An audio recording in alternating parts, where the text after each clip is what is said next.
เพื่อเมื่อปิกมาแล้วเนี่ยก็จะต้องได้ฉันลักษณะนั้นเมื่อเวลาทุเจ้าเข้าไปในบ้านบริในวิหารเนี่ยถ้าหากว่าวิหารมันบ่เรียบร้อยถ้าคนอื่นมาหันเพื่อเห็นว่าโอ้ทุเจ้าอย่างมานอน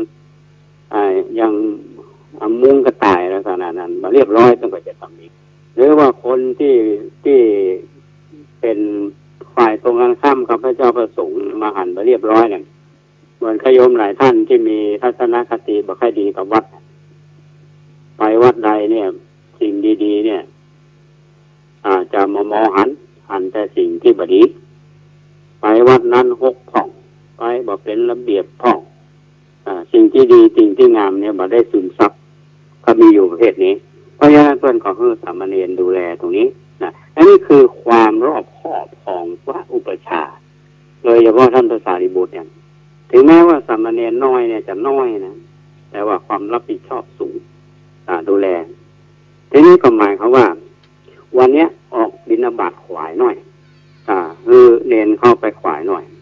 ไปกับอุปชาพระอุปชาก็คือท่านพระสารีบุตรทีนี้สององค์เนี่ยไปบิณฑบาตญาติโยมทั้งหลายอย่างวัดประแดงเนี่ยไปบิณฑบาตเนี่ยบอกไปกาดพยอมคือตามหมู่บ้านแต่วัดฝ่ายหินเขาเนี่ยก็ไปกาดพยอมที่อื่นทีนี้เอามาดูเนี่ยการออกบิณฑบาตมีอันหนึ่งที่เพิ่นบอกว่า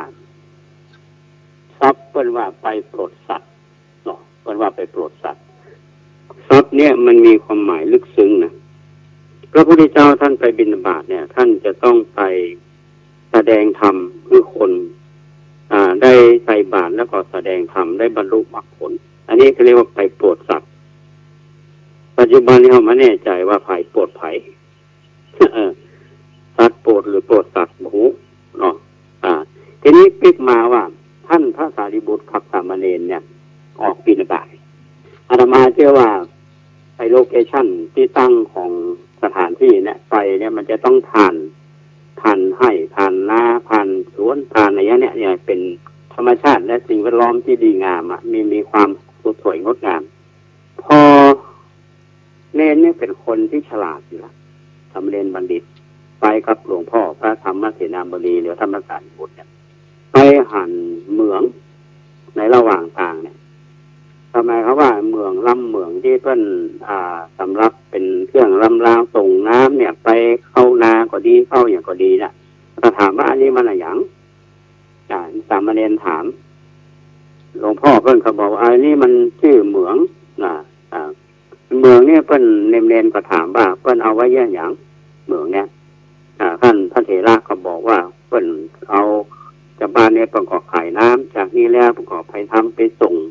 ไปตามให้นาต่างๆไปส่งในเรื่องเข้ากล้าแล้วเน้นก็ถามต่อไปว่าน้ำมันมีจิตมีใจคอท่านพระสารีบุตรก็บอกว่าน้ำเนี่ยมันมีจิตมีใจนี่เด่นก็กึศว่าคนทั้งหลายเนี่ยย่อมไข่น้ำที่บ่มีจิตแต่นี้ไปสู่ที่ตัวเก่าพัฒนาได้ค่ะถามถามอุปชาว่าคนเนี่ยสามารถที่จะบังคับน้ำเนี่ยที่บ่มีจิตมีใจเนี่ยไปสู่ที่ต้องตัวเก่าพัฒนาได้ตาว่าอย่างนั้นท่านอุปชาก็บอกว่าได้ค่ะอย่างที่เธอหันเนี่ยเน้นก็มาคิดว่าคนทั้งหลายเนี่ยไข่น้ำซึ่งบ่มีจิตมีใจเนี่ยไปสู่ที่เขาพัฒนาได้แล้วเนี่ยทำงานได้เป็นจะได้คนเฮาที่มีจิตแท้ๆเนี่ยจักบ่าอาจที่จะทำจิตของตนให้ไปอยู่ในอำนาจ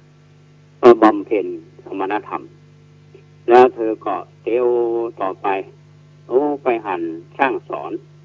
กำลังเอาลูกศรลนไฟอยู่เล็งพอด้วยห่างตาดัดขึ้นตรงแล้วก็ถามว่าหมู่นี้มันชื่ออย่างหลวงพ่อศาสนาถามหลวงพ่อเพิ่นก็บอกว่านี่เป็นห้องจ้างสอนเน้นเน้นก็ถามต่อไปว่าเนี่ยหมู่เขาเนี่ยอย่างกันหลวงพ่อหลวงพ่อเพิ่นก็บอกว่าเนี่ยเขากำลังลนเอาลนไฟเนาะดัดลูกศรที่มันซื่อมันตรงเน้นก็ถามว่าลูกศรนี่มันมีจิตมีใจก็หลวงพ่อก็บอกมันมีลูกศรมันมีจิตมีใจเน้นก็มาคิดว่าคนทั้งหลายเนี่ยคื คือเอาลูกศรที่บ่มีจิตเนี่ยโลนไปแล้วดัดคือตรงได้อันเพราะอย่างแม้แต่คนเฮามีจิตเนี่ยจักมาอาที่จะทำจิตของตัวเก่าคือเป็นไปแล้วนะแล้วก็บำเพ็ญสมณธรรมเล่าเน้นขึ้นนะท่านผู้ว่าเน้นน้อยอายุ7 ขวบขึ้นก็เดินต่อไปทำไปหันสร้างถากไม้กำลังทำทัพพระสัมภาระคือเมื่อกำลังทำคล้ายก็เป็นทำกำโกงและดุมสำหรับทำคลอเนี่ยเป็นงานช่างถากเนี่ยอันนี้ช่างไม้ไปอยู่ฮูดิถามว่านี่มูนี้เป็นเยอะอย่างกันหลวงพ่อก็ตอบว่านี่เป็นช่างถากแล้วเขาเนี่ยอย่างกันเรียนก็ตอบพระเถระบอกว่าเขาถือเนี่ยเอาไม้แล้วก็ทำล้อมาเปล่งยานแล้วก็ถามว่าไม้เหล่านี้มันมีหัวจิตหัวใจของหลวงพ่อท่านกำลังติดตามรับฟังสถานีวิทยุกระจายเสียงพระพุทธศาสนาแห่งชาติและสังคมคลื่นเพื่อการศึกษาพระพุทธศาสนาและวัฒนธรรมระบบ FM 104.5 เมกะเฮิรตซ์รายการต่อไปเป็นรายการศูนย์การเรียนรู้บ้านท่าร้องขี้ควายดำเนินรายการโดยพ่อหลวงสว่างธาตุอินจันทร์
โล1 2 3 4โลตัดเสียงแหลมน้อยได้แล้วเนาะ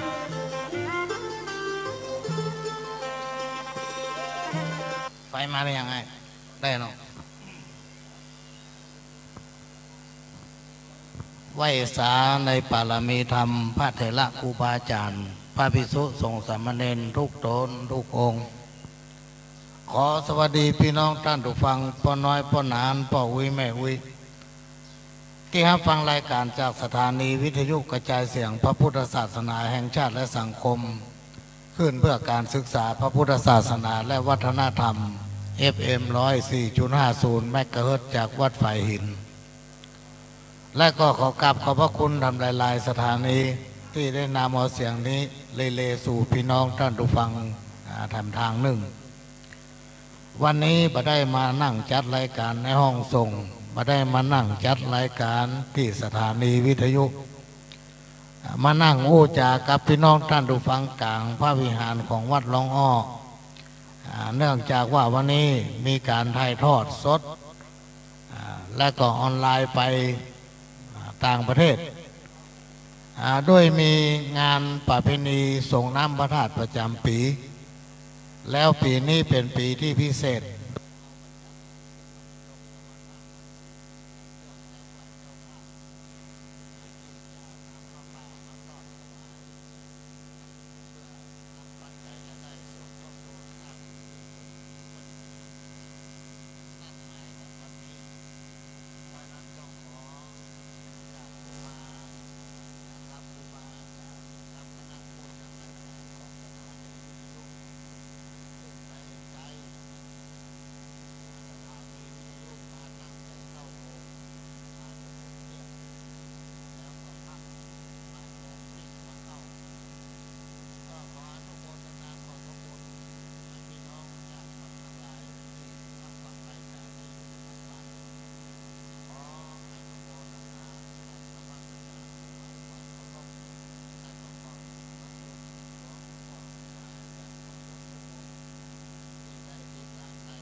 3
การสาราสปะโดยเก้ากับผมพระหลวงสว่างราชอินจันทร์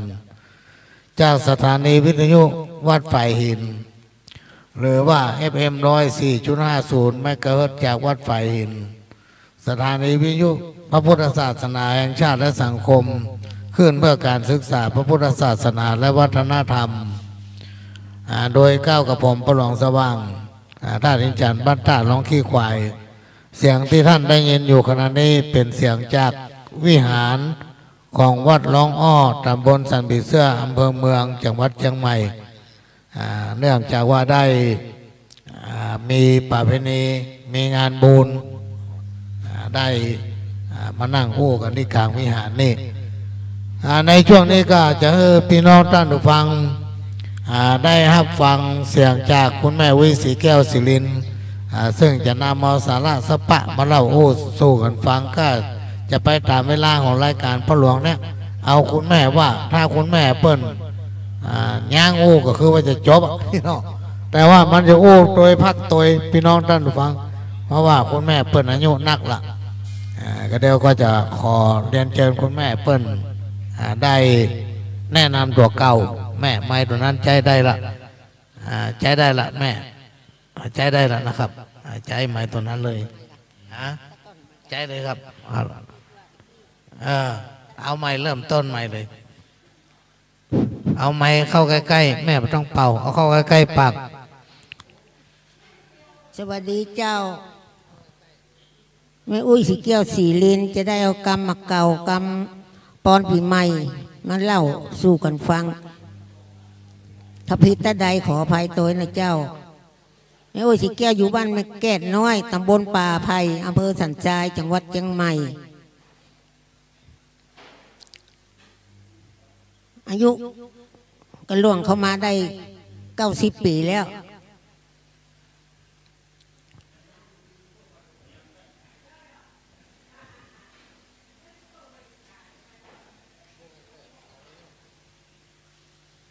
ตอนนี้ไปจะได้เอากรรม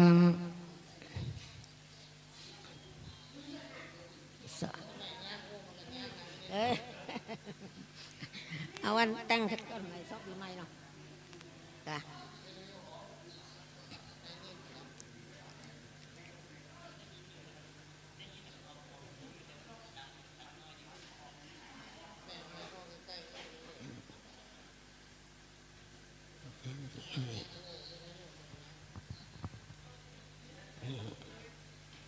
วันนั้นนะติถีถึงเดือนจีปีใหม่มาเติงมาควายปีใหม่แก้วพญาวันปีเก่าผ่านไปแล้วปีใหม่แก้วมาต่ำเป็นเคาะเป็นน้ำจะได้มาปานมาถูกเคาะยิงเคาะใจบอกว่าเคาะหลานเคาะลูกจะได้มาถูกมาปานเคาะหลังยาทาเคาะดังหน้าถวยโหนเคาะดังล้มจะได้มาโจรเคาะดังโบนถอนออกเป็นเคาะเจ็บใจเป็นไข้เจ็บนอกจะได้มาปานมาปอกโตไปเหมือนว่าแสนว่าปีใหม่ปีนี้เขาอยู่สุขาเงินทองไหลมาเทมาสมดังกำจากำเล่าสปีติโยสปะโลโกเป็นเก้าปันหือลูกคือเตาเขาอยู่ดีสบายเขามีเงินเขามีทองหลายๆคิดอย่างอันใดคือสมใจทุกอย่างสุขอุ่นต้นใจเงินทองไหลเข้าบ้านเป็นเจ้าเงินล้านเป็นเจ้าเงินแสนเงินปันมีกินมีใจสบายถึงลูกถึงหลานขอฮือบุญสมปานจุมาปุกมาห่มวันละนะผ่องใสตึงยิงตึงใจแม่พ่อผลบุญปุกห่อก็มีใจเจยบาน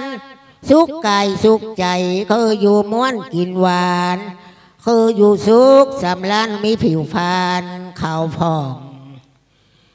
สุขภละคือมีกับพี่กับน้องคือมีผิวพรรณขาวผ่องแจ้งใสเป็นงามอันว่าลูกพายอย่าได้มาต้องมาต่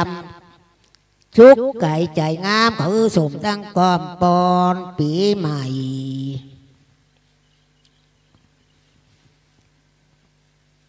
ปันที่คนฟังบอกว่าอีลุงบอกว่าอีปูบอกว่าคนไปคนอยู่พระดาที่ใดมาฟังปีใหม่ปีนี้เขาอยู่สุขสมหวังสุขขังพลังให้โจกใจดีปีใหม่เลยวัง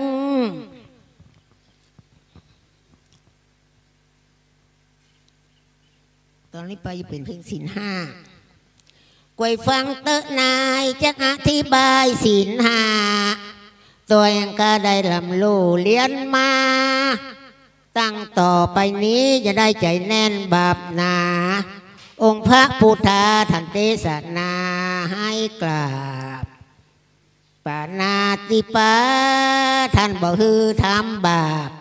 ถึงชีวิตขาดทั้งสัตว์และคนกรรมอันนานเป็นอกุศลมนุษย์ทุกคนจงได้เว้นเสียเถิด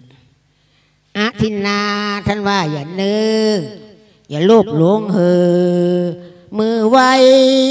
ลักทรัพย์คนอื่นมากน้อยแค่ไหนพระธรรมวินัยท่านก็ห้ามเด็ดขาดกาเมสุเมชาเจ้าชู้องอาจล่วงอำนาจลูกเขาเมียใคร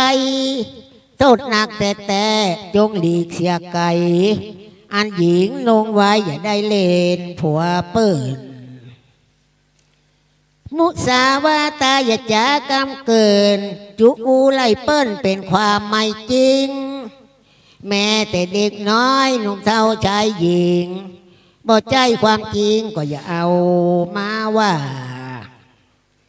สุราเมลัยน้ำดองมักษาดื่มแล้วสง่าบกลัวกรรมอันใดพระธรรมห้ามนักอย่าละเลืองใจบรรดาเมลัยบัญชายเว้นจากสินสุขเต็งสีเลผู้กษับผู้ใดยำนับเป็นสุขเลยไปบอกว่าจัดนี้จัดหน้าชาติไหน พระศรีรัตนาไตรจงคุ้มครองให้ตลอดเลยวัง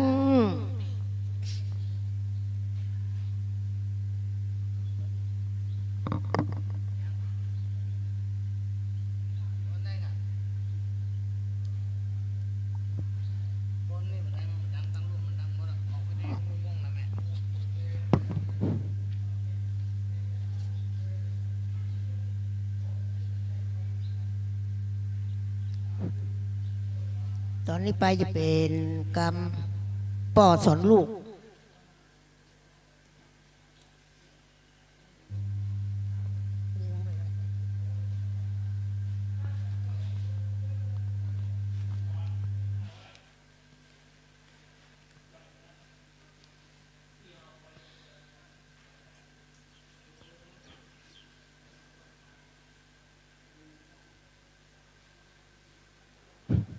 มันโลนในหัวใจวูลูก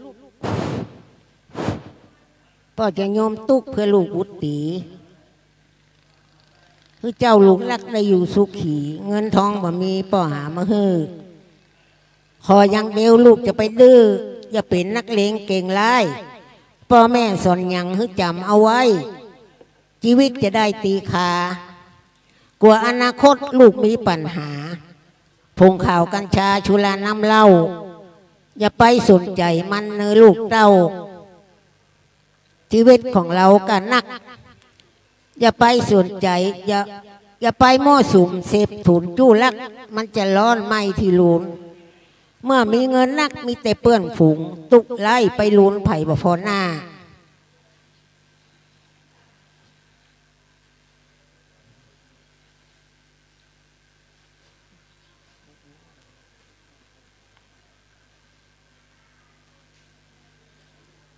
มีแต่ติเตียนเข้าดินฝนหญ้าติเตียนนินทาว่าช้ำตึงว่ามีไผ่จะมาจ่อยกรรมก็หนีหน้าไปเลยฟังกรรมปอตึกคนดีป่อเหยกันไข่สะเบยฟังเนื้อลูกล่า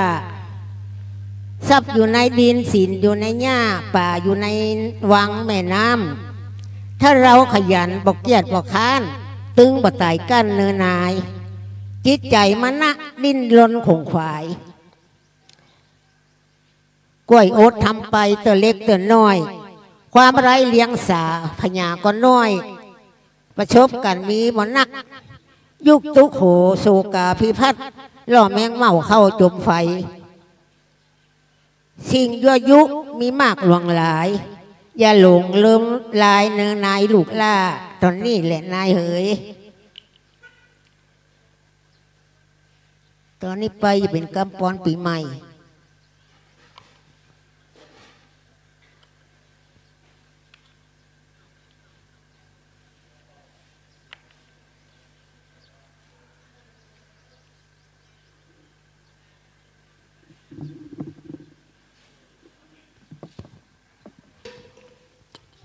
เอวังหุนตุดีละอาจจะในวันนี้ก็เป็นวันดีเป็นวันติถีอันวิเศษเห็นว่าสังขารปีเก่าก็ข้ามลงโปนไปปันนับคืนหลังเสียงเขตเหตุว่าปีไม้แก้วมาตันพญาวานมาไข่เป็นวันสนุกใหญ่ม่อนเล่นเนืองนันคนหนุ่มกามและจายเที่ยวกินเลี้ยวเอี่ยวเตียวกองพ่องก็มีน้ำอบน้ำหอมและขันข้าวตอกมีตั้งดอกไม้และเตียนงามโภชนะอาหารมีพร้อมพร้อมพ่องหาเปียดป้อมและตือการปูลุงไฟมันไปไข่ตั้งผู้ใหญ่และผู้สูงตั้งเต้าและขูนผู้แก่ผู้เฒ่าตั้งพระพุทธเจ้าพระธรรมพระสงฆ์ตามโบราณโหนว่าตกปีใหม่คือได้ใจใส่แต่นักหนาคืออดโตสาอย่าเครียดอย่ามีใจส้มเสียดโกธา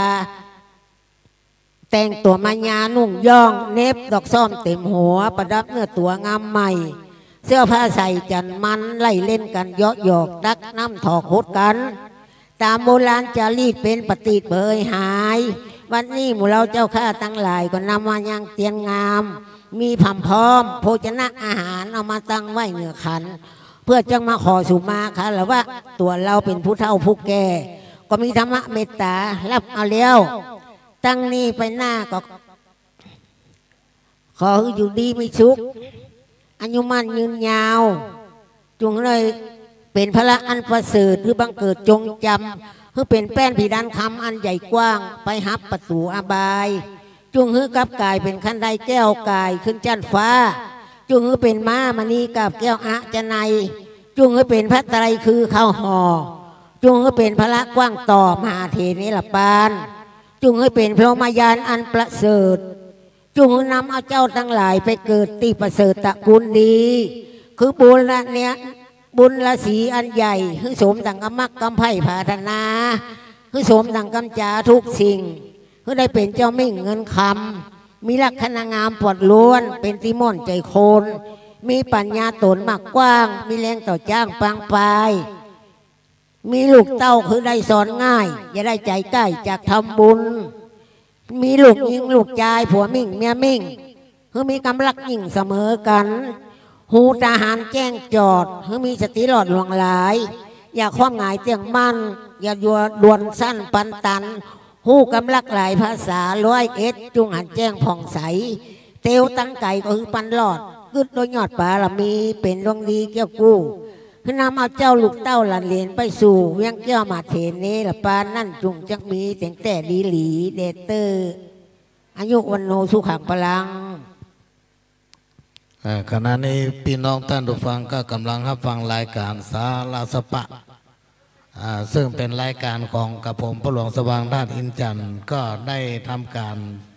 ออกรายการสดจากพระวิหารของวัดหลวงอ้อซึ่งวันนี้นั่นมีงานประเพณีส่งน้ำพระธาตุแล้วก็งานทอดพระป่าประจำงานทอดพระป่างานส่งน้ำพระธาตุประจำปีงานทอดพระป่าเพื่อจะนำปัจจัยรายได้สร้างต่อยอดสร้างกุฏิสงฆ์ใกล้จะแล้วละยังมัน20%มาได้แล้วก็มีพิธีสืบชะตาหลวงก็ได้รับการอนุเคราะห์เมตตาจากคณะครูอาจารย์โรงเรียนบ้านหลวงอ้อนำละออนนักเรียนมาฟ้อนลำถวายเป็นสักการะพระธาตุเจ้าของวัดหลวงอ้อและนอกไปจากนั้นก็มีพี่น้องศรัทธาเครือข่ายสายธรรมจากหลายพื้นที่มาร่วมในงานประเพณีส่งน้ำพระธาตุทอดพระป่าแล้วก็สืบชะตาของวัดวันนี้ก็ได้มานั่งโอ้กลางวิหารโดยได้รับการอนุเคราะห์เมตตาจากท่านผู้อำนวยการสถานีวิทยุของวัดฝ่ายเห็นคือเจ้าที่พนักงานมาทำการถ่ายทอดสดแล้วก็ออนไลน์ไปทั่วเสียงที่อ่านคำข้าวคำเครือกำมะเก่าที่ฟังผ่านไปนั้นเป็นเสียงของแม่วิสีแก้วศิรินบ้านแม่แก้น้อยอำเภอสันทรายจังหวัดเชียงใหม่ซึ่งคุณแม่ก็อายุ90 ปลายแล้วก็มีใจฮักในการอ่านวรรณกรรมข้าวห้ามอันนี้ก็ไปค้นหาได้กรรมข้าวมันลืมพี่น้องท่านฟังเนื่องจากว่างานมันหลายอันหลายอย่างสมองไม่ค่อยจำไม่เบอร์บางทีรับจัดรายการก็มีนะ รับจัดรายการเพื่อสะดุ้งกี้อู้อย่างไปเนาะอันนี้ก็เป็นกรรมข้าวเรื่องพระคุณของแม่ก็จะมาจอยให้ฟังบุตรตาเอ๋ยดูแลลูกรักมาตุมกว้างสัตว์พ่อแม่พิตามาสวะตุมลาพ่อแม่สองเท้า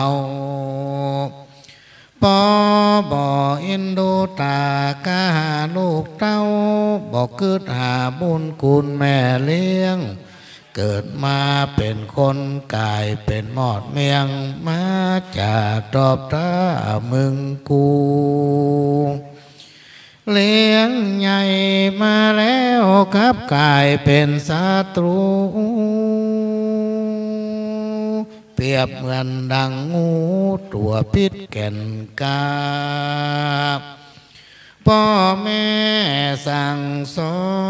นจองห้องสวกาจากรรมาเยินยุกกันสู่เจ็บเป็นสู่จักหูทุกสู่จักหวานใบหากุลลูกเพศลูกยักษ์เทวทัตมาสูนบอกเกิดหาบุญคุณแม่เลี้ยงพ่อเจ้า หนีไปเอาผัวเอาเมียต่างดาวฮักเหลือมารดาแม่ไทยพระเจ้าของตัวมาตุมละไว้บ่ปิกปอกหน้ามาใจได้ผัวร่วมฮักเมียแป้งเตรียมใจรวดบ่ออะไรมารดาแม่เจ้าบุญพ่อแม่ตัวเนื้อหัวต่างเก้าเนื้อตัวยิ่งเอาลูกรักลูกเต้าเตรียมใจเป็นเทวทัตมาสัดกว่างเหือมัวเมาได้ผัวร่วมฮักเมียแป้งเป็นสาวรวดใจมัวเมาบ่แยงที่ขึ้นแม่นี้เกิดลายตัวนายเกิดตื่นบอกเกิดถึงบุญกูลแม่เลี้ยงแม่อุ้มหอบนายนักข้างหนองเปี้ยมแม่ก้อยหอบอุ้มเดินเตียวเลี้ยงใหญ่มาแล้วกับกายเป็นงูเขียวบอกให้เดินเตียวมาหาแม่เจ้าแม่เลี้ยงลูกไว้หวังได้สุขใจแม่ได้กินได้ไว้ปั่นลูกเต้าบาดเดียวนี้เฮ้ยบ่มีไฟเฝ้ามาสวตุ้มลาแม่ไว้น้อยอกมองใจกับเจ้าลูกไทยแม่นั่งสีตาให้ถึงวันขึ้นหอดแม่เลี้ยงลูกเต้าจอมขวัญแม่หวังสุขบานป้อยทุกโศกเศร้าแม่หวังกินแห้งซ้ำกายเป็นเจ้าบ่หูนักเบาถอยจ้าหวังขึ้นสวรรค์อินพรหมจันทร์ฟ้าซ้ำบ่มยาเปะดินแม่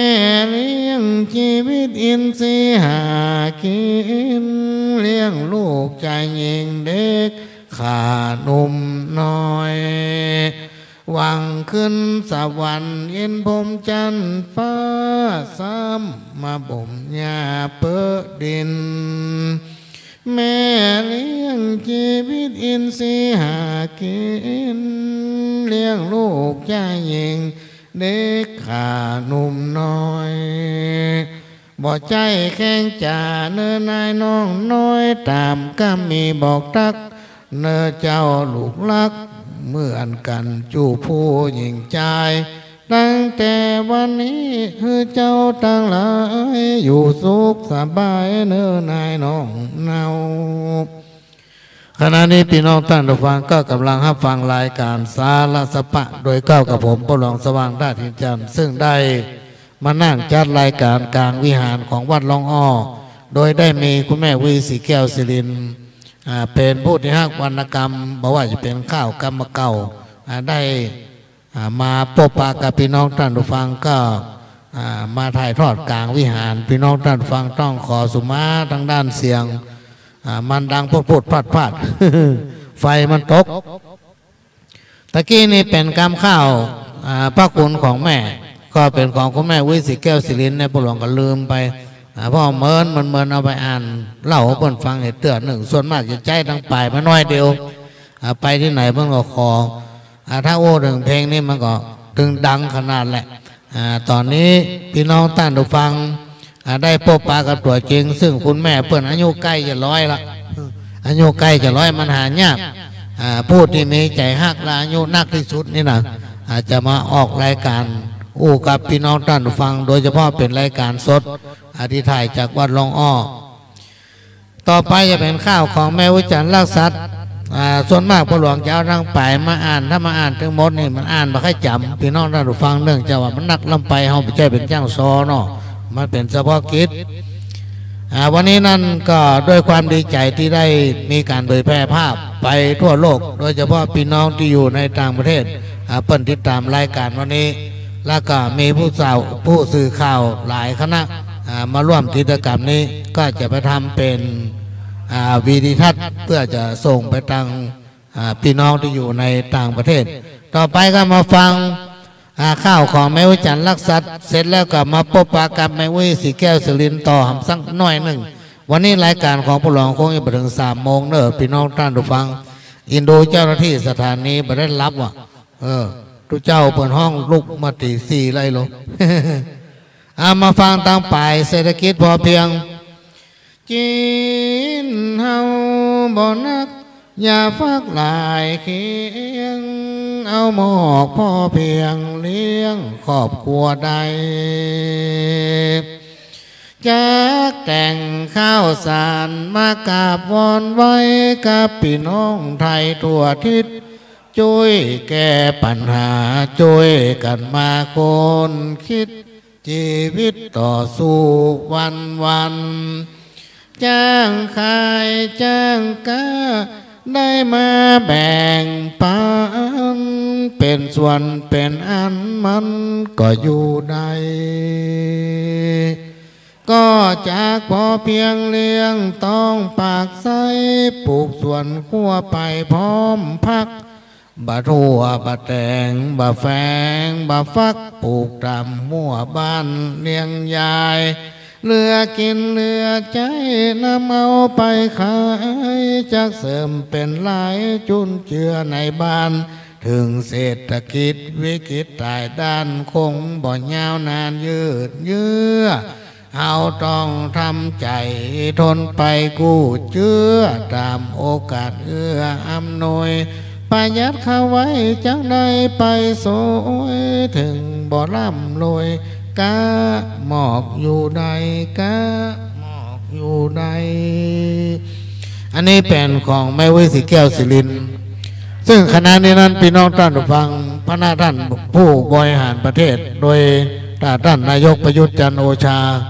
คณะรัฐบาลโดยการนำของคสช.นี่เปิ้นก็มีนโยบายประชารัฐช่วยเหลือพี่น้องชาวบ้านทั่วประเทศทุกชุมชนทุกหมู่บ้านในประเทศไทยบอกว่าหญิงบอกว่าชายอายุต่ำ60 ปีหรือว่าสูงกว่า60 ปีท่านก็จะได้บัตรประชารัฐบางท่านก็ได้200บางท่านก็ได้300เพื่อเอาเงินเนี่ยมาพัฒนาตัวเก่าพัฒนาครอบครัวของตัวเองเปิ้นฮ้องว่าเป็นโครงการพัฒนาชีวิตตามนโยบายประชารัฐแล้วขณะนี้นั้น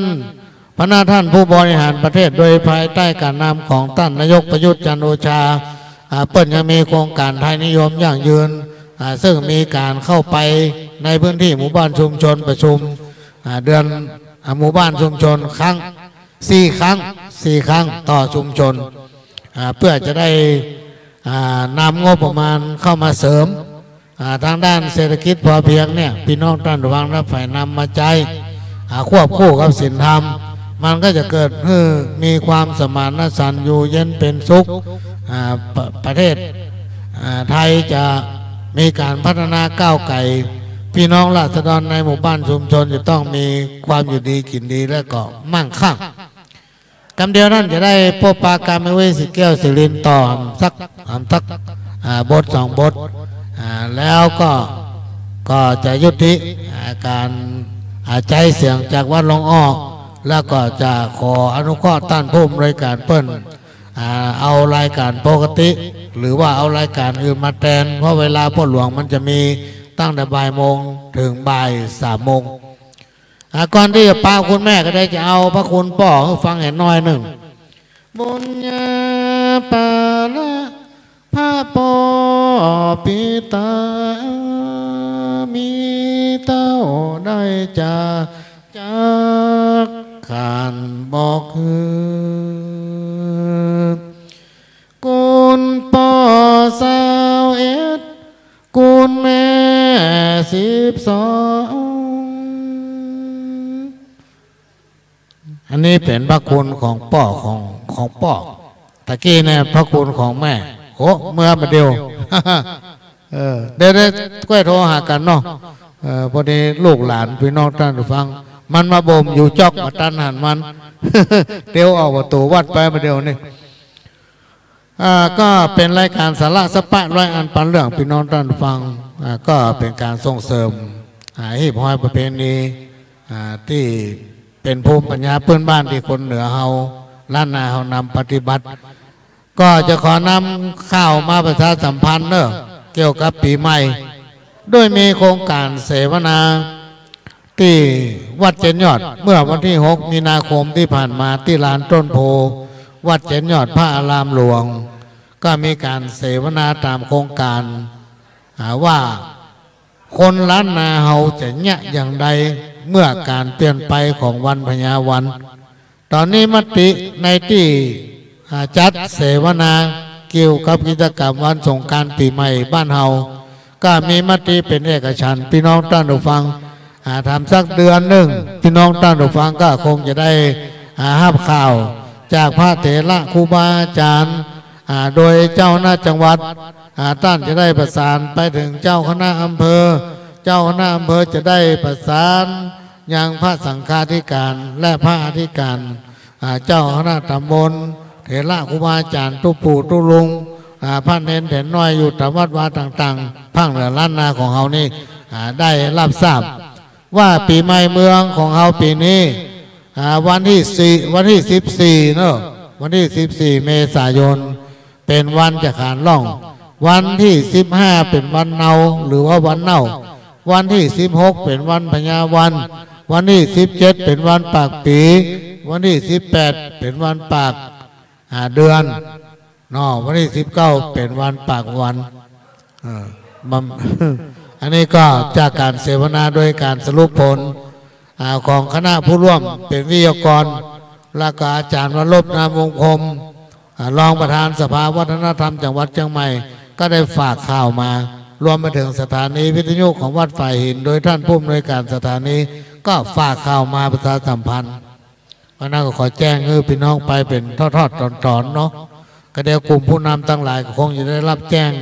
ทางภายในตะกี้ว่าพระทางภายนอกกับผู้ว่าราชการจังหวัดเชียงใหม่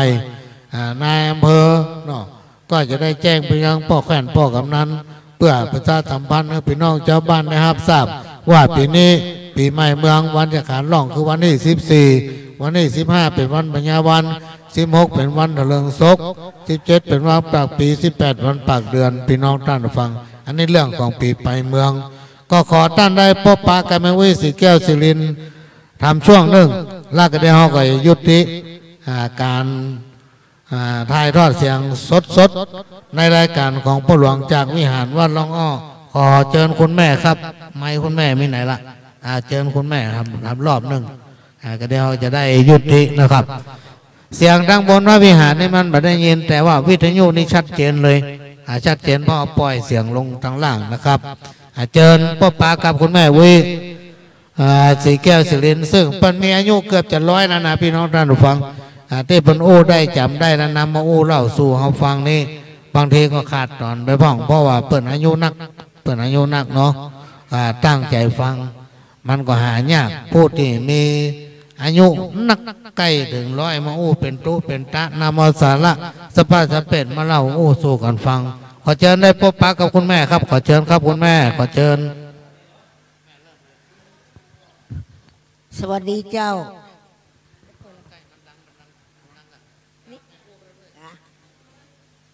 สวัสดีเจ้าตอนนี้ไปเจ้า เจ้าเป็นกำปอนปีใหม่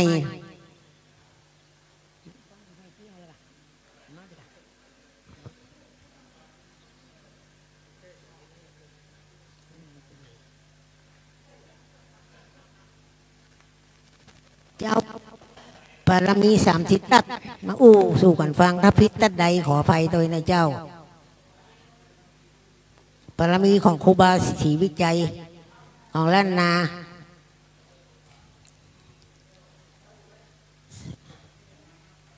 สาธุพระปัญญาปารมี30ตัดสาธุพระปัญญาปารมีวัดเวทล้อมวิริยะปารมีล้อมระวังดีศีลปารมีบางหอกดาบเมตตาปารมีพระแปดตั้งปืนตานะปารมีเป็นผืนตั้งต่ออุเบกขาปารมีให้ก่อเป็นเวียงชัจจะปารมีแหวนระดีเป็นใต้ขันตีปารมีไก่เกิดเป็นหอกดาบบางน้ำไม้เลยปืนไฟอธิฐานะปารมีผ่านผ่าไปทุกแห่งแข็งแรง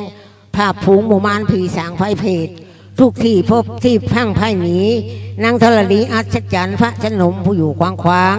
น้ำนาตีนองกว้างต่อกว้างแตกตีฟองนะนองนะนอก เป็นข้าวตอกดอกไม้มาปูจาพระแก่นไทยสะทันพระพุทธังเลยจุงมาภายโพดจุงอายุญาติโตดโพดผู้ฆ่าแต่ดีหลีแม่นางธรณีออกไม่รีดผมที่ชาติช่างลายค่ายคะสังงาสับดินพ่นน้ำนาติลงพัดไพ่ขอหักตบเต้าพญาอ่าวปุ่งกัวขอพับย่อมือถึงหัวใจเกล้าผู้ฆ่านี้ชื่อว่าลูกศิษย์พระพุทธเจ้าตนมีบุญประมาณอันมากพระพุทธเจ้าจึงตั้งพระปัญญาบารมี30ตัดไว้9 จันทร์ตั้งตั้งหน้าก็ได้9 จันทร์ตั้งตั้งหลังก็ได้9 จันทร์ตั้งแต่หัวเพตีนก็ได้9 จันทร์ตั้งแต่ตีนเพหัวก็ได้9 จันทร์แสนว่าลูกปืนจังมาเสมอเหมือนดังฝนแสนหาก็มีจะมาใกล้ได้ข้าพเจ้าเลยได้ชื่อว่าพุทธคุณนังธรรมคุณนังสังฆคุณนังพุทธอินตาธรรมอินตาสังฆอินตาอันสะอาดแม่นางธรณีผู้อยู่เหนือน้ำผู้ยกำแผ่นดินการข้าได้รักษายังคุณพระพุทธเจ้าคุณพระธรรมเจ้าคุณพระสังฆเจ้าคุณพระปิตาคุณพระมันดาคุณครูบาอาจารย์คุณแก้ว3 ประการคุณแดดคุณฝนคุณน้ำคุณลมคุณกุศลเจ้าก็ดีคุณเจ้าภาวนาก็ดีคุณนางตั้งหลายก็ดีคุณพระแม่ธรณีก็ดีจงมารักษากำหน้ากำหลังตัวอย่างข้าคืนค่ำวันนี้เดเตอร์พุทโธพุทธังรักษาธโมธรรมังรักษาสังโฆสังฆังรักษาพุทโธพุทธังกันหะธโมธรรมังกันหะสังโฆสังฆังกันหะ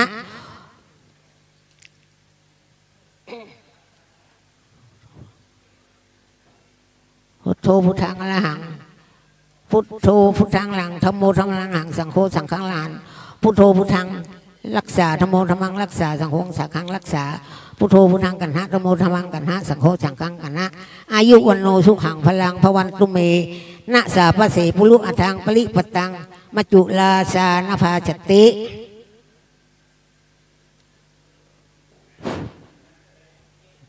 จบคำไหว้ครูบาศรีวิจัย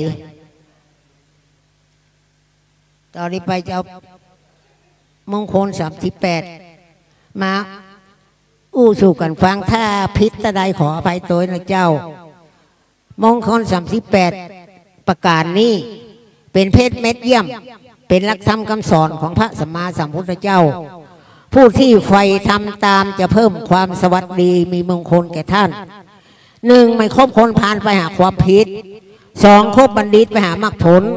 3. บูชาคุณข้ามจุนชนเป็นมงคลพิพัฒน์สวัสดี 4. อยู่ประเทศที่ดีมีพุทธสอน 5. บุญปังกรส่งมาเสริมราศี 6. ตั้งตนไว้ชอบทำนำทีวีเป็นแนวทางที่ประเสริฐเลิศมงคล 7. ความเป็นผู้คงแก่เรียนเพียรไพรู้ 8. ศิลปะอยู่ที่ใจใช่เหตุผล 9. วินัยดีศึกษาดีมีในตน 10. คำมงคลสุภาษิตเตือนจิตดี 11. การบำรุงบิดามารดาค่าสูงสุด 12. สงเคราะห์บุตรให้ประจักษ์ในศักดิ์ศรี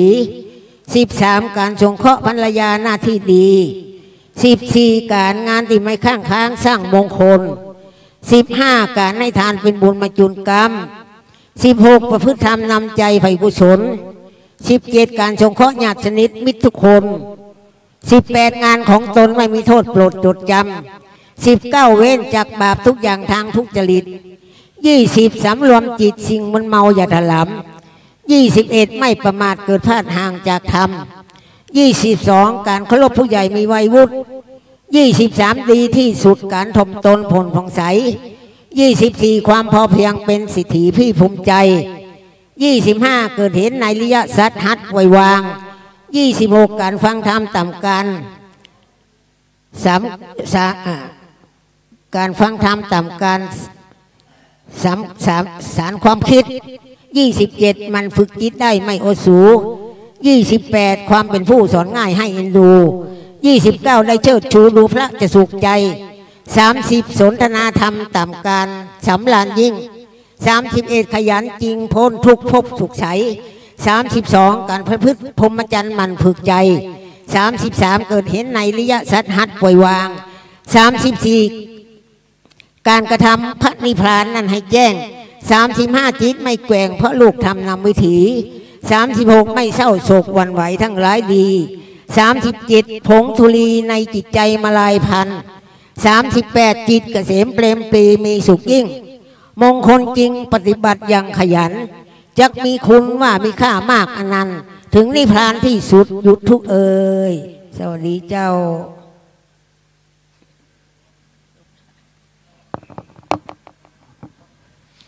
ที่ท่านได้รับฟังผ่านไปนั้น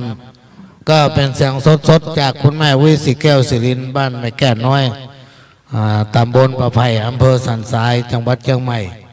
วันนี้คุณแม่ก็มาเอ่ยกับพี่น้องท่านผู้ฟังก็มาอ่านสาระธรรมกรรมเก่าข้าวห้ำมาเล่าข้าวปันปอนพี่น้องท่านผู้ฟังได้รับฟังที่กลางพระวิหารของวัดหลวงอ้อวันนี้ได้ประจัดรายการทางสถานีได้ขอความอนุเคราะห์ได้รับการเมตตาจากท่านหลวงพ่อพระครูสมุวิศวัตวรกิจโจท่านผู้อำนวยการสถานีวิทยุวัดฝ่ายหินได้มาถ่ายทอดสดที่วัดหลวงอ้อตั้งแต่9 โมงเป็นต้นมาแล้วเวลาบ่ายโมงถึงบ่าย 3ก็เป็นเวลาที่พระหลวงจัดรายการก็เลยมาเป็นรายการพิเศษในวันนี้พระหลวงก็จะจัดรายการไปทำสัก2-3 นาทีเนี่ยพี่น้องท่านผู้ฟังวันนี้นะครับเกียรติใจแม่วิสิแก้วศิรินมาอ่านข้าวมาปั่นปอนก็จะมอบสินน้ำใจในนามของสถานีวิทยุ FM 104.50 วัดฝ่ายหินตำบลสุเทพอำเภอเมืองเชียงใหม่ก็จะมอบสินน้ำใจให้แก่คุณแม่วิสิแก้วศิรินขอคุณแม่นะครับเป็นเบี้ยเลี้ยงกะข้าวต้มขนมแล้วก็พระหลวงก็จะขอนำรายการนี้จากพี่น้องท่านผู้ฟังไปก่อนขอให้ท่านผู้อำนวยการสถานีจัดหาเอาอันอื่นมาแทนเนื่องว่าสมาธิกับว่าใครมีแล้วแค่รับตัว รับในท้ายที่สุดนี้ก็ขออนุโมทนาบุญกับพี่น้องศรัทธาเครือข่ายสายญาติธรรมที่รับฟังรายการของพระหลวงและก็เดินทางมาร่วมในงานประเพณีส่งน้ำพระธาตุตอดพระป่าสืบชะตาที่วัดหลวงอ้อก็ผ่านพ้นไปก็ยังสรุปยอดมาได้เถื่อเพราะว่าสลาเขากำลังวัดกรโปรแกรมวัดอาจารย์เปิ้ลคณะกรรมการวัดกำลังรวบรวมก็เดี๋ยวก็จะแจ้งให้ในรายการปกติต่อไปขอทุกคนทุกท่านจงมีความสุขความเจริญท่านที่ได้มาร่วมกินร่วมทานที่วัดหลวงอ้อวันนี้ก็มีความมั่นคงในชีวิตแล้วในอนาคตไผ่ไข่มาติดปิดทองลูกนิมิตก็ขอเชิญเนอะที่บนวิหารของวัดหลวงอ้อมาช่วยกันต่อยอดต่อเติมสร้างกุฏิสงฆ์ให้มันแล้วซึ่งใจทุนทรัพย์ตึงหมด3,500,000 บาทในโอกาสนี้ก็ขออำนาจสิ่งศักดิ์สิทธิ์ทั้งหลายที่รักษายังเมืองเชียงใหม่ที่รักษายังจังหวัดบ้านจองของท่านทั้งหลายที่รับฟังรายการนี้ได้มาคุ้มครองรักษาพี่น้องทั้งหลายให้อยู่เย็นเป็นสุขขอบารมีแห่งพระสยามเทวาธิราชเสื้อบ้านเสื้อเมืองแล้วก็คุณแห่งพระรัตนตรัยก็คือพระพุทธพระธรรมพระสงฆ์ปาละมีธรรมอันเป็นธรรมะคำสั่งสอนขององค์สัมมาสัมพุทธเจ้าจงมาประทานพรคุ้มครองรักษาทุกคนทุกท่านเพื่ออยู่เย็นเป็นสุขเหมือนกันทั่วหน้าทุกท่านทุกคนเทินสาธุขอสวัสดีครับ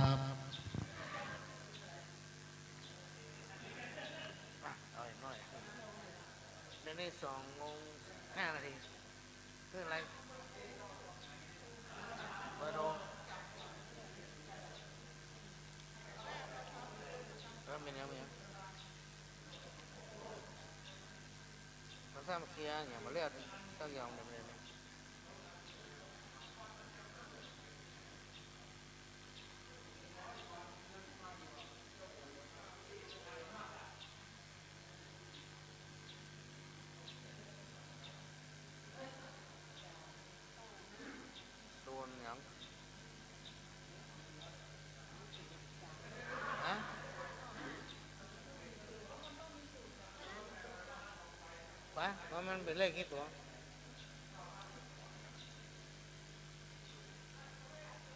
อ๋อนี่ใหม่นั่นอ๋อ95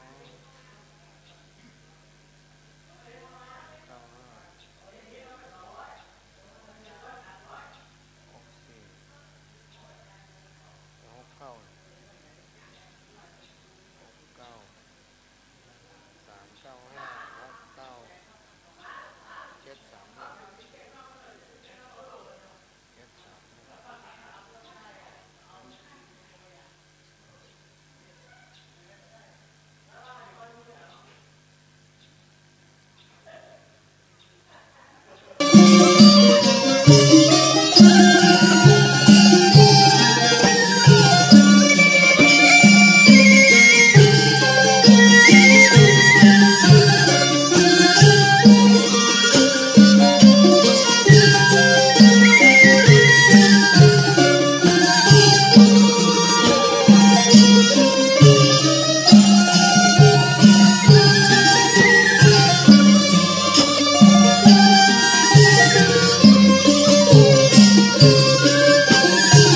หัวซุกหัวซุนไปอยู่ต่างประเทศพื้นแผ่นดินของตัวเองบรรพบุรุษของตัวเองก็อยู่ไปได้ทองดีกว่า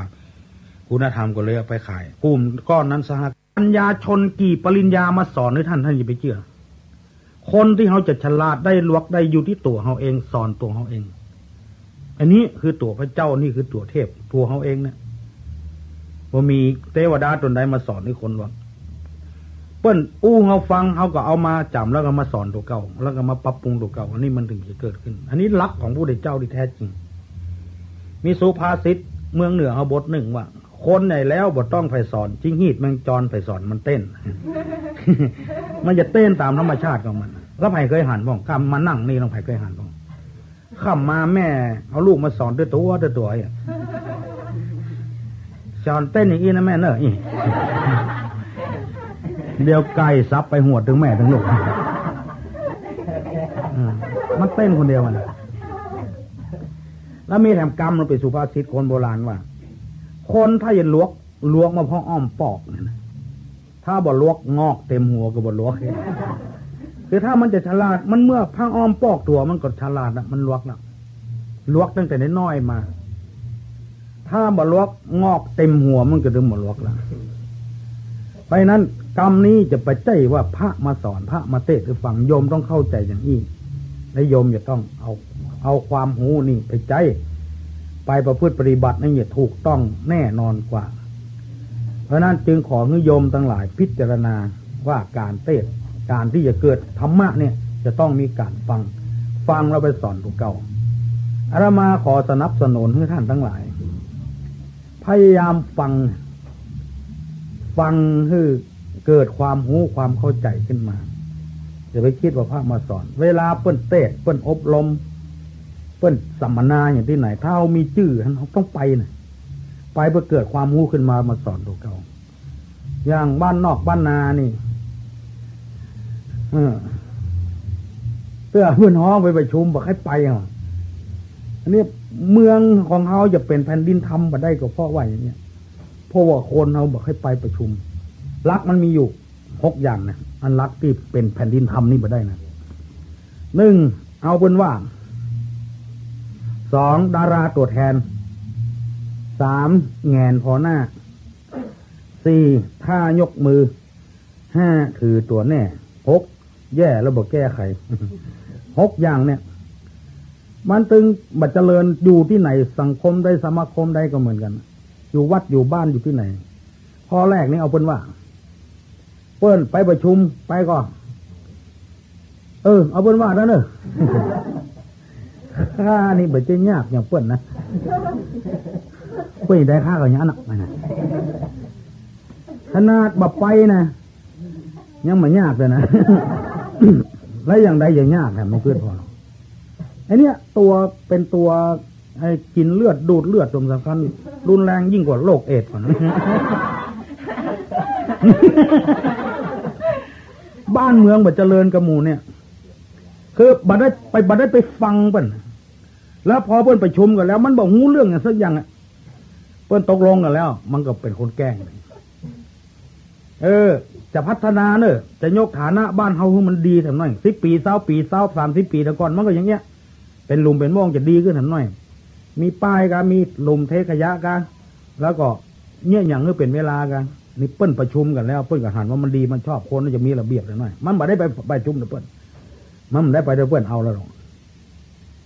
ไผเป็นคนประชุมพ่อหลวงมันก็ได้แนบทองคำบ่ะ มันก็ได้โล่อะวิธีมันอันนี้คือคนที่แบบไปประชุมอันตรายอาตมาจะเล่าให้ฟังเรื่องจริงนะจริงๆด้วยนะ มันใช่เรื่องโกหกพกลมมีตี้หนึ่งเขาก็บอกตี้เพราะว่าจะเกิดประสกิจใจคนใดคนหนึ่งมันจะเดือดร้อนวัดต่างๆนะเพิ่นมีของใจไม้สอยเยอะแยะที่วัดฮั่นนี่บอกให้มีเป็นต้นว่าแก้วน้ำอีกาถ้วยอีกาจานอีกาเก้าอี้โต๊ะต่างมานั่งอย่างเพิ่นมีบ้านเมืองเดียวมันเจริญรุ่งเรืองมาแล้วฟังเทศคนเฮาบอกให้นั่งเผาเพียบกันแล้วเพราะว่ามีเกิบมีกว้านนุ่งเตียวกันอย่างมาเขาจะต้องนั่งเก้าอี้ที่วัดหนึ่งเพิ่นกับประชุมกันคือข อบ้านเขาเนี่ยมีประมาณสัก200 หลังคาเรือนปีนี้เขาจะตานสลากแล้วสลากนะขอโยมทั้งหลายซื้อเก้าอี้เรือนในตัวเดียวนะถ้า200 กว่าหลังคาเรือนจะได้200 กว่าตัวเขาบ่ต้องไปเจ้าที่อื่นนะใช้เก้าอี้ในบ้านเขาเนี่ยเปิ้นประชุมไงเนี่ยไพ่ก็หันดีหันชอบคนแล้วมีแต่หมอมันไปนะเอาเปิ้นว่าเด้อไปได้ค่ายนะแล้วเปิ้นประชุมมาแล้วมันถามเปิ้น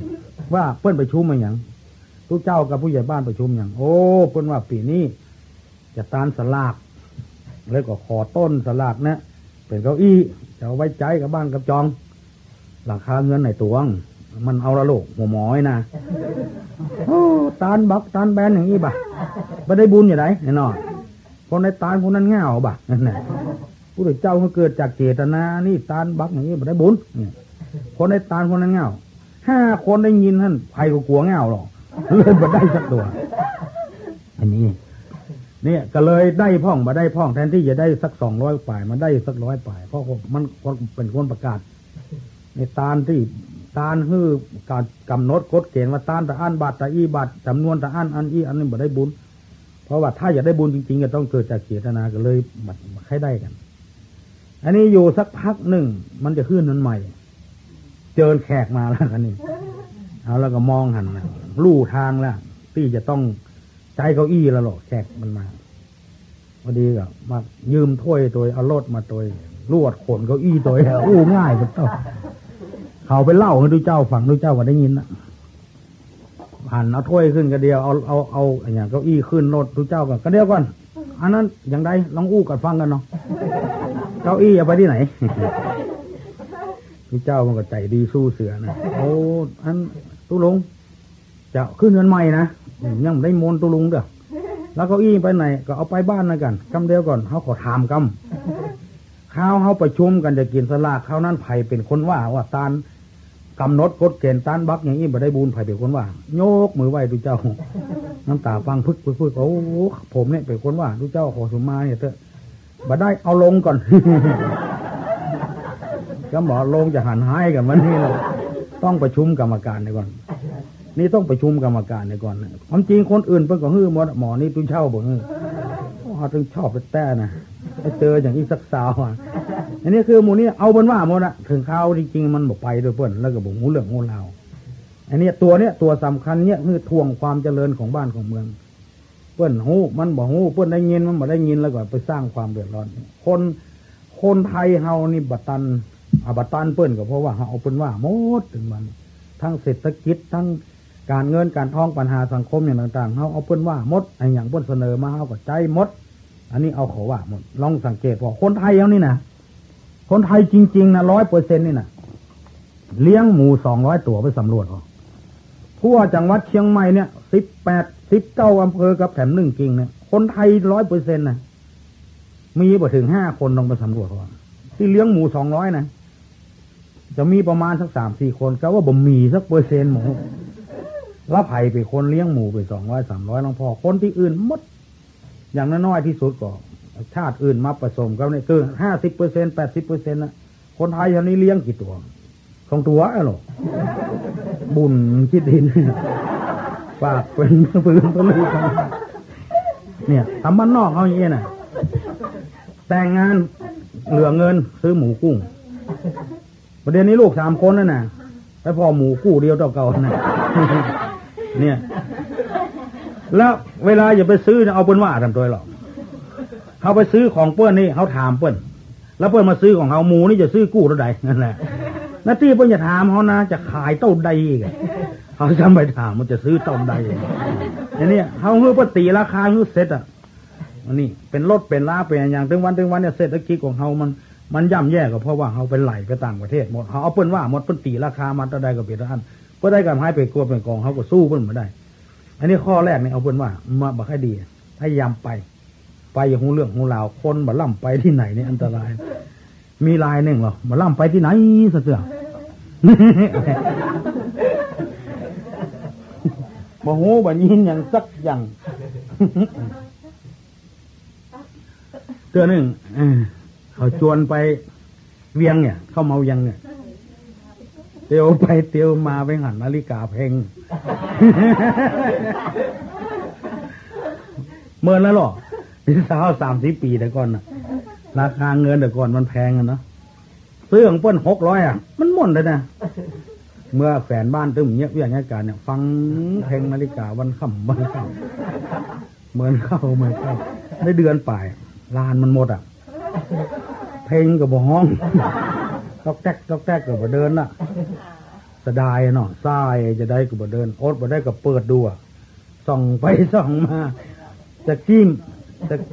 จกเนี่ยตายในจิ้งจกอ่ะตายในนาฬิกาจะกิ้มตายในฮั่น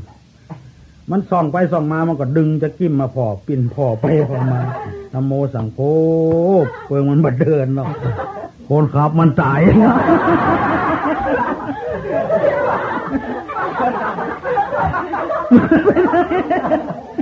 ไม่ว่าจะกิ้งเป็นคนขับมันเอามาคืนนะเพื่อนเนี่ยจะเอาเงินคืนเพื่อนเดิมมาคืนมันเที่ยงไปเที่ยงมาเขาล้ำคาญคืนมัน100 เดียวมันเนี่ยเดือนปลายค่าทุนไป500บ่ได้อันนี้เอาเขาว่าทั้งนั้นอ่ะอันนี้เป็นข้อแรกเนี่ยมาแค่นี้ไผได้ยินถึงที่ไหนก็กระจายไปถึงที่หั่นเฮาอยู่บ้านนี้เฮาก็ห่วมใจบ้านนี้อยู่บ้านปุ้นก็ห่วมใจบ้านปุ้นเวลาเปิ้นตกลงอย่างประชุมกันสมาคมนี้สังคมนี้ก็ไปประชุมหูเรื่องอะไรจะได้มาปรับปรุงแก้ไขให้มันดีขึ้น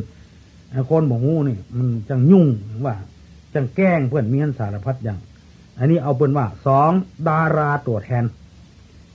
อันนี้ชอบใจตัวแทนประชุมคือเมียไปเหรอคือลูกน้องไปเหรอประชุมเจ้าวาดก็คือลูกวัดไปเหรอประชุมเจ้าคณะตำบลก็คือตู้หลวงไปแทนเหรอไปล่ำไปถ้ามีการก็บอกว่าอันนี้เล่นบ่มีการบอกไปกำแล้วเพื่อนประชุมเนอะคือเมียไปเหรอมันไปวันเสาร์วันติดนั่งพ่อมวยเหรออันนั้นกันเมียประชุมเขาบ้านมาเอาละเพื่อนประชุมอย่างสู้ให้งูสูงยังไปคนเดียวเมียก็สวกเง่าไงนะบอกคือผัวสักหน่อยอย่างเงี้ยเลยไม่ได้หูเรื่องหูราวอย่างจะถามแถมก็เดี๋ยวจะโดนอ่ะเลยหยาบอยู่อันนี้เวลาเขาตกลงเขาจะทำการทำงานอย่างบ้านนอกมาช่วยกันอย่างวันสำคัญนี่วันเฉลิมพระชนนี่กาวันเข้าพรรษานี่กาเดือนจีปีใหม่อย่างนี้เปิ้นจะเพ่วบ้านเพ่วจองช่วยกันกวาดกันเผามันบอกไปนี่ก่อนเปิ้นจะขบคนเทียนเนอวันนี้วันสำคัญช่วยกันแปลงถนนหนทางเนอคือลูกมันไปอ่ะมันบอกไป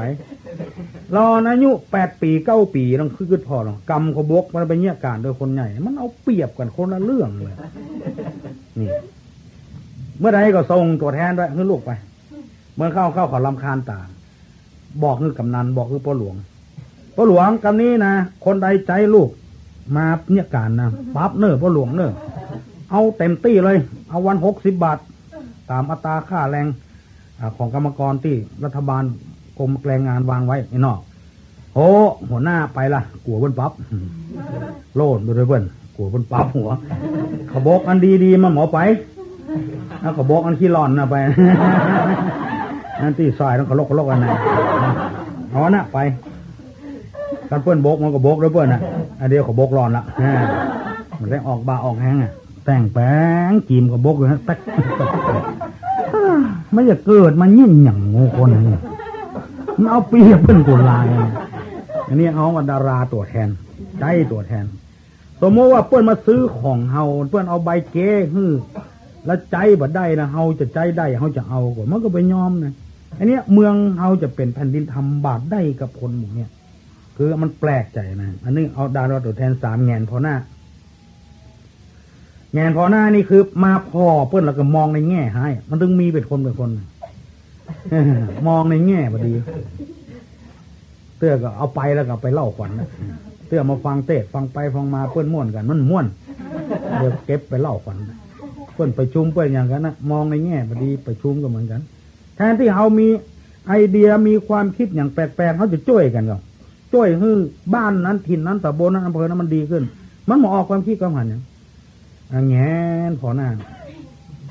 สมมติว่าเพื่อนประชุมกันเรื่องนี้เขาจะอี้นะเนาะนี่เนาะเขาจะตกลงกันว่า งานเนี่ยมันเป็นงานเนี่ยอย่าต้องใจทุนสมมุติว่าคนกรุงเทพไปมาตอดพระป่าคราวแล้วเขาเก็บหลังคาเงินเนี่ย15 บาทมันบ่พอน่ะมันบ่พอเพราะว่าจะซื้อลำไยซื้ออย่างเราสมมุตินะอันนี้ว่าเป็นการสมมุตินะปีนี้ขึ้นแต่คนสาวนอกไหวไรจะมีไปไหวอย่างนี้ซะอย่างนี่แงนพอหน้าบุญโอ้พุ่นทางออกวัดไปแล้วออกบ้านผู้ใหญ่บ้านมันเอาแล้วหรอหาว่าบัดถูกบาทแน่นอนหาว่าบัดถูกคนตุกก็10คนตุกก็20 บาทพวกอุ้ยนั่นนามีเป็น100ให้ก็20 บาทแน่นอน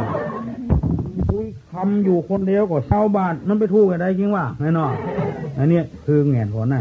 ก็มันยังบอกว่าที่ประชุมมันเนี่ยอย่าได้หูเรื่องหูราวกันเอาเก็บเป็นตอนบ่ยังไม่อุ้ยคำอยู่คนเดียวเอา5 บาทนี่มันก็ยังแคว้นกันเนาะอันนี้แง่นมองหน้าพอหน้าบดายแล้วมือความคิดมาหาออกไปแล้วออกความคิดคนเดียวโอ้มันมีข่อยบ้านคนเมืองไพ่มีอย่างนี้คือย้างเนี่ยย้างตั้งแต่วันนี้เป็นต้นไปถ้ามันย้างหันท้าย หันท้ายเราใจกำลังกันหน่อยเนี่ยมันหาความเจริญมาได้มันจะเป็นแผ่นดินทำมาได้บางบ้านใครทำตึกทำมาได้ก็เพราะเหตุคัดข้องทางเทคนิคอย่างที่ว่านี่แง่พอหน้าทำอันท่ายกมือตกลงเนาะหมู่เฮาเนาะยกมือขึ้นยกหมดจะเอาตู้เจ้ามาเป็นตู้หลวงเนาะวัดเฮามีตู้หลวงเนาะยกมือขึ้นยกเอานายมูลเป็นผู้ใหญ่บ้านเนาะยกมือขึ้นยกเวลามันเดือดร้อนมาตู้หลวงอยู่บ่จะหาเนี่ยหยังก็วันนั้นประชุมมียกมืออย่างสู้ยกโลกอย่างย่อฮะก็ยกกันนั่นเนี่ยท่ายกมือเอาดีนะใส่มันหมดอันหายใส่คือเพื่อนเป็นตะสูนะบดีตัวก็โยกอ่ะมันได้พ่อบ่ค่อยคนเนี่ยอันนี้ก็หาความเจริญมาได้ท่ายกมืออันทำอันถือตัวแน่คำว่าถือตัวแน่นี่หมายความว่าอันยังก็ล็อกให้หมดอ่ะหูให้หมดอ่ะเตื้อเปิ้นอู้ก็หาได้อู้เอาเห็นละแล้วผมม่วนใบผมม่วนเปลี่ยนกันลวกพ่อไงเนาะต่างคนต่างหันนะเพื่อเขาอย่างมาจังไม่จังบ่อยเขาจะอู้จัดดีนะโอ้รถชนกันมาดูยังไม่เนาะรถมาสด้ากันโตโยไปใจโตโยอย่างไรเนี่ยใครเอาบอกพอใจเลยแกล้งงอยอย่าไปอ่ะหน้าจางไม่เห็นละรถหนังกับตามคิ้วอู้ด้วยเว้ยไม่จะเป็นโตโยก็เป็นไอ้ยังก็ปล่อยคนว่าเนี่ยก็เขาก็ฟังเปลี่ยนกันลวกพงกันเนาะอันนี้ผมก็ได้ลวกสักน้อยนี่บ้าบ่ม่วนเลยในบ้านในจองก็เหมือนกันนะตัวเจ้าลวกอย่าประตูไปเสี่ยงนะเพราะมือสถาได้ลวกนะมันเจริญยากนะมันลวกคนเดียวนะในบ้านในจองก็เหมือนกันนะตัวเจ้าลวกอย่าประตูไปเสี่ยงนะเพราะมือสถาได้ลวกนะมันเจริญยากนะมันลวกคนเดียวนะอย่างก็อาตมาหมดอ่ะไปเอากฐินเอาผ้าป่ามาสร้างศาลาหลังนี้ก็อาตมาวิหารหลังนี้ก็มาศรัทธามาช่วยการช่วยงานผมมันได้หน้าสักหน่อยล็อกแค่คนเดียวเพื่อกำคือจัดดีนะตุเจ้าน่ะโอ้ศรัทธาบ่งุมแต่หมอไอ้ยังก็อาตมาหมดเนี่ยเปิ้นก็ช่วยการช่วยงานเขาก็เอาหลายคนมารวมกันอาตมาห่วมก็เจ้าบ้านเจ้าจองกับพี่น้องในกรุงเทพกรุงทันเปิ้นมาทอดพระป่ากฐินนี่ก็ยังงามหน่อยเนาะได้หน้าพ่องได้ปากพ่องได้หุ่นดังได้หยังพ่องได้ไปคนน้อยอันนี้เล่นตัวเก่าให้หมดอันนี้บ่มีจิตวิทยาน่ะแกบ้านก็เหมือนกันไปล็อกให้คนเดียวกับเจ้าบ้านก็บ่ใครศรัทธาต้องร่วมมือกันตึงเจ้าบ้านตึงศรัทธาตึงทุกเจ้าร่วมมือกันนะร่วมมือกันอันนี้ฮ้องกับว่าร่วมมือกันคือหมายความว่าต่างคนต่างล็อกเลยนะคนเขาจะเป็นล็อกคนเดียวไปมีอย่าได้บ่มีนะเยอะเด้อโอ้ขนาดทุกเจ้านี่นะเวลาโกนหัวขูดหัวนี่นะบ่ได้ขูดคนเดียวหรอกเน้นน้อยขูดแต่เนาะเนี่ยถ้ามันล็อกเนี่ยมดมันก็ขูดคนเดียวมันเลยบอกบ่ม่วนตัวไอ้ยังก็เป็นมันรู้เสียงเปลี่ยนกันล็อกไอ้ฟ้องอย่าไปถือตัวแน่นั่นไปแกงถ้วยใดถ้ามันเกมนะคนได้ว่าลำคนนั้นง่าวที่สุดเพราะไอ้ยังเนี่ยก็เพราะเพิ่นจะได้มันถึงเกมก็เกลือมันล็อกหรือเปิ้นล้ำไปแกงเลยบ่ล้ำไปเนี่ยถ้าส่วนใดส่วนหนึ่งถ้าพริกล็อกล้ำไปก็บ่ล้ำเกลือล็อกล้ำไปกับล้ำผงชูรสล็อกล้ำไปก็เป็นเสลี่ยมสะเกียมเลย เนี่ยมันมอกจับเนี่ยนะมอกจับเนี่ยเกลือพ่องพริกพ่องพงชูรสพ่องอะไรอย่างพ่องมันมอกจับแล้วก็กินกันได้เผ็ดน้ำไปมันก็บลำเพราะพริกมันลวกหรือเปื่อนน้ำไปเป็นใหญ่เป็นโตหรือเปื่อนคนเขาก็ช่วยกันนะจะไปเอาตัวแน่คนเดียวแน่คนเดียวมันยุ่งอย่างเคยอู้ฟังอย่างมือ5 นิ้วมันแน่ของไปของมันถึงข้าวกำก็กำช่วยกันแชมป์โลกมันนอกกันไปอย่างมันกำลูกคุยนั่นหรอมาเล่นล่ะดิ้นขวัดก็ขวาได้นั่นเพื่อเขามั่นใจจะนอกมานอกสกรรมอ่ะมันบักกรรมลูกคุยหรอมันมาช่วยกันนะอุ้มก็อุ้มหน้าอย่างนี้เดี๋ยวโดนนอกดูระเบียถ้ามันกรรมนะบางคนต่างกรรมมัดนี่กรรมนั้นผู้ใหญ่บ้านพ่องเจ้าบ้านลูกน้องพ่องคนเฒ่าคนแก่พ่องไม่ยิงผู้ใจร่วมกันบางบ้านนี่พัฒนาไปได้เกิงได้กลางเพราะจะดีเลยโอ้บดีแล้วมีคนอื่นไปแกล้งมีคนลวกเหลือคนลวกเหลือแก่เหลือแขวนก็เลยตู้เจ้าก็ล่าแก่แขวนก็ล่าประตูไปเสี่ยงกรรมการบ้านก็ล่าไปหมดก็เพราะมีคนลวกล้ำเนี่ยเขาช่วยกันต่างเกาะกลุ่มลุงลาช่วยกันสร้างความเจริญให้บ้านให้จองแผ่นดินจะเป็นแผ่นดินธรรมนี่ถ้าเราช่วยกันนี่จะไปถือตัวแน่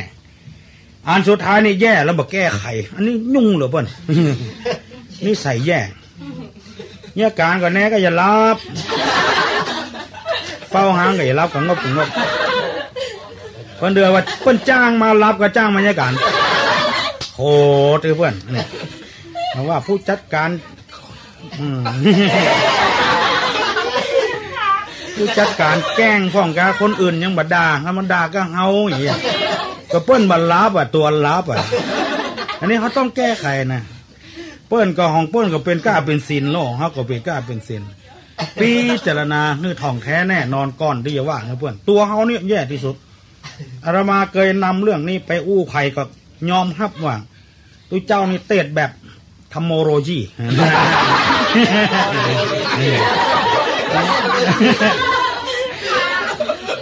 มันเข้ารักเข้าเกณฑ์นะคือเราต้องแก้ไขต้องปรับปรุงลดเสียเพราะยังแก้นะคนเขานี่มันนิสัยเสียเขาต้องแก้ตัวเก่าต้องแบบนี้แบบธรรมโลจีคือมันเข้าถึงที่ถึงตางเพื่อเป็นเจ้าอาวาสนะโอ้ไปซอกกินหัววัดที่ไหนสถากับบดีซอกวัดอะถามตุลงไปอยู่หั่นยังปิ้งมาเหี่ยแกบ้านบดีนะไปหั่นกับสถาบดีที่เล่าขวัญทุกเจ้าโอ้บดีซอกวัดอะจนบ่เท่าอะตัวบ่ปรับปรุงตัวเก่าคือเข้ากับเปิ้นนี่มันเป็นอย่างนี้เปิ้นยังอยู่ได้ตัวอยู่ไม่ได้เพราะบ่ปรับปรุงคนเฒ่าคนแก่นี่ยังละอ่อนจังๆเหงื่อลงเมื่อจอดตาบอดเมื่อเฒ่าพุ่นว่าเพื่อเป็นคนเฒ่าคนแก่นะที่ลูกหลานจะไหวจะสาบ่ได้ไหวได้สาเพราะคนเฒ่าบ่ปรับปรุงตัวเก่าบ่แก้ไขตัวเก่าอยู่กับละอ่อนคนนั้นก็บ่ดีคนนี้ก็บ่ดีเนี่ยแล้วไผบ่ดีกันแน่บางอย่างการบางอย่างงานอย่างเตื้อยังบ่ลูกเตื้ออยู่ที่นอนเอาละห้องละอ่อนลูกวุ่นละอ่อนมาลูกด่าละแม่มสูเจ้าอย่างมากินกูใครตายเกิดมาเป็นนกเป็นหนูเหรอไม่หรอกอย่ามาจับกิ่งไม้พ่อสูอย่าอยู่อย่าได้กินอย่างใดเห็นละลองเป็นกล้วยกันลองเป็นนกกล้วยกันน่ะใครอย่าโกงโจดหัวแต่หรอมาเรือบ่เป็นขอยังพ่องอนบ่ค่อยเราอ่อนมันบ่ชอบอันใดเขาต้องเขาเนี่ยการนักเรื่องเฮาเฝ้าบ้านวันค่ำอย่างนี้มันต้องหูเรื่องต้องปรับปรุงเป็นตะละอ่อนมันเนี่ยเวียกเนี่ยการอย่างนี้เขาต้องเข้าใจตัวเองกะนี่ละอ่อนลูกควายเดือดละอ่อนแบมเนี่ยก็แก้ไขตัวเก่าไปทำงานได้เดือน2 เดือนก็หนีก็ต้องแก้ไขตัวเก่าว่าเฮาจะได้ถึงเป็นอย่างอี้เนี่ยเฮาจะได้ถึงเป็นอย่างอันเขาต้องแก้ไขไผว่าบดีเขาก็จะไปฟังโคตรต้องปรับปรุงตัวเก่าอยู่เรื่อยๆอันนี้การพัฒนาจะดีขึ้นกำนันผู้ใหญ่บ้านจะพัฒนาถนนหนทางจะแปลงทุกเจ้าแปลงวัดแปลงว่ามีคนมาแกล้งมาแย่งก็หนีละอย่างนี้บ่แก้ไขเสื่อมมันก็บ่ได้ต้องต้องปรับปรุงเขาว่าบดีทันใดก็ปรับปรุงเมื่อปรับปรุงจนหมดบ่ได้หมดความสามารถของไอ้นอแล้วก็แย่งก็แย่งไอ้ทันใดมันก็เอาเห็นตัวเส้นนี่ต้องแก้ไขกูย่างมันอยู่ที่แก้ไขอยู่ปืนกับล่างอยู่ใต้ถุนก็เดือดคันหัวก็คันตัวก็คันเดือดแง่งวันค่ำขึ้นเจ้าของอินโดไว้บนเฮือนอยู่บนเฮือนก็เดือดทำวะเพื่อนป้อมได้รับดีมันเดือดคันนะเจ้าของก็ยังอินโดอยู่นะไปไว้ตีนอนกลางงงเด่นซ้ำก็ยังเดือดคันอยู่แง่งอยู่ก็เพื่อนนอนทั้งวันเพื่อนยังบักคันมันว่าที่นอนนี่บัดดี5 คัน เนี่ยมันมาแก้ไขตัวเก่าเพราะไอ้อย่างมันถึงคันกระตัวเป็นเฮือนหนุ่มมันก็คันนี่มายาเฮือนตัวเก่าไว้ก่อนมาแก้ตัวเก่าไว้ก่อนแล้วไปว่าที่นอนพอดีเนี่ยทำโมโรยีมันต้องเป็นอย่างนี้คนใดได้ฟังเนี่ยต้องปรับปรุงตัวเก่าแก้ไขให้มันดีมันงามยิ่งขึ้นไปอันนี้แย่แล้วบอกแก้ไขตึงมดนี่นะโยมที่ฟังน่ะที่บอกฟังกันแล้วไปที่เหงารับก็แล้วไปเมืองไทยเขาที่มันมีเหตุขัดข้องอยู่ 4-5-6 อย่างเนี่ยที่มันพัฒนาบ่ออกนี่อย่างบ่ออกก็เปิ้นถ้ามันอย่างก็ล้มเสียหายตายเสียจากไป1เอาเปิ้นว่า2ดาราตัวแทน3แงนพอหน้า4ท่ายกมือ5ถือตัวแน่6แย่แล้วบ่แก้ไขเนี่ยปรับปรุงกันมาได้เพราะฉะนั้นถ้าเอาสามารถทำได้บ่เอาเปิ้นว่ามาช่วยกันกูคนนี่เอาเฮาว่าพ่องเอาไผเอาหัวหน้าว่าพ่องบัดใจตัวแทนบางแงนพอหน้าเมื่อใดที่มันบ่ถูกเฮาก็ต้องว่ากันในที่ประชุมกำนันผู้ใหญ่บ้านประเด็นนี้เป็นประชาธิปไตยขนาดจบปริญญาตรีนะเป็นกำนันนะประเด็นเงินเดือนบ่กี่สตางค์ก็ยอมรับเพราะนั้นคนใดจะเถียงนี่เปิ้นยอมรับเลยถ้ามีเหตุมีผลเปิ้นก็ยอมรับอย่าไปกลัวถ้ากลัวจะเถียงทุเจ้าโกทุเจ้าโคตรกูทุเจ้าหนีเถียงกำนันกลัวกำนันออกอันนั้นบ่ใช่ประชาธิปไตยกำนันบ่เดียวผู้ใหญ่บ้านบ่เดียวเปิ้นหูเรื่องเถียงเอามาเพื่ออันใดที่มันบ่ถูกต้องเขาก็ทำปรับปรุงมันถูกต้องบ่ใช่เพื่อกำนันบ่ใช่เพื่อคนบ้านคนใดคนหนึ่งเพื่อส่วนรวมเพื่อประเทศชาติบ้านเมืองนี่ต้องปรับกันอย่างนี้อันนี้ต้องจะเป็นแงนพอหน้าจะไปท่ายกมือท่ายกมือฝ่ายเดียวอย่างว่านะวุ่นวายไปหมดบางทียกแล้วก็เสียเวลาอย่าไปถือแน่และแย่แล้วเขาต้องแก้ไขปรับปรุงตัวเก่าอันนี้ชีวิตจะรุ่งเรืองเจริญนี่แผ่นดินธรรมจะเป็นแต่แผ่นดินธรรมได้เพราะคนเป็นอย่างนี้แล้วก็คุณธรรมที่จะให้เป็นแผ่นดินธรรมนี่มีอย่างพ่องเกิดจากคุณธรรมที่พระสัมมาสัมพุทธเจ้าเฮาตรัสเทศนาไว้เป็นเวลานานได้ 2,500 กว่าปีมาแล้วข้อแรกเมตตาสงสาร2ประกอบการสัมมา3ใช้ปัญญาเรื่องเพศ4มีขอบเขตในสัจธรรม5มีสติประจำไม่ประมาท5อย่างเนี้ยท่องไว้ถ้าอยู่ที่ไหนแผ่นดินนั่นจะเป็นแผ่นดินทองที่นั่นเมตตาสงสารนี่อย่างตี้เคยเล่าให้โยมทั้งหลายฟังว่าคนเราถ้ามีเมตตาต่อเพื่อนก็มีเมตตาต่อเฮาบ้านเมืองเฮาจะอยู่กันได้บ่มองในแง่ให้มองในแง่ดีแผ่นดินก็เป็นแผ่นดินทำได้บางทีเฮาก็ใจเพื่อนมาแล้วเฮาบ่มีเมตตาเพื่อนอย่างแล้วก็บ่มีเมตตาสงสารบางทีสร้างทุกข์กับเพื่อนคือทุกข์นั้นก็ถึงตัวก็มีเพราะมีเมตตาเพื่อนเล่าให้ฟังเมินมาแล้วมีนายพรานคนหนึ่งมาเลี้ยงหมาโหนักที่สุดอะมีกี่ตัวมั้งก่อนว่ากี่ห้องงานเราไปละอาชีพของมันก็ไปล่าสัตว์อย่างเงี้ยเพื่อก็ได้มาพ่องเป็นสัตว์ตัวน้อยตัวใหญ่ก็ได้มาทำวันมันก็ไปทำพอดีวันนั้นมันเป็นเหตุโดยบังเอิญก็ว่าจำเพาะเจาะจงอย่าได้หูจัตตาพยาคาตหูมีพระธุดงค์องค์หนึ่งเดินมาส่วนต่างมาพระธุดงค์เพื่อก็ไปหน้าที่ของเพื่อนคือเดินทางอย่างสงบเสงี่ยมแล้วก็นายพรานนั่นก็ไปเข้าป่าไปซ่อหาวันนั้นบ่ได้ยังสักอย่างเลยนกตัวหนึ่งก็บ่ได้หนูตัวหนึ่งก็บ่ได้สักอย่างมันมาทวนความจำวันนี้อย่างมาสวยได้สวยว่าอ๋อรู้แล้วต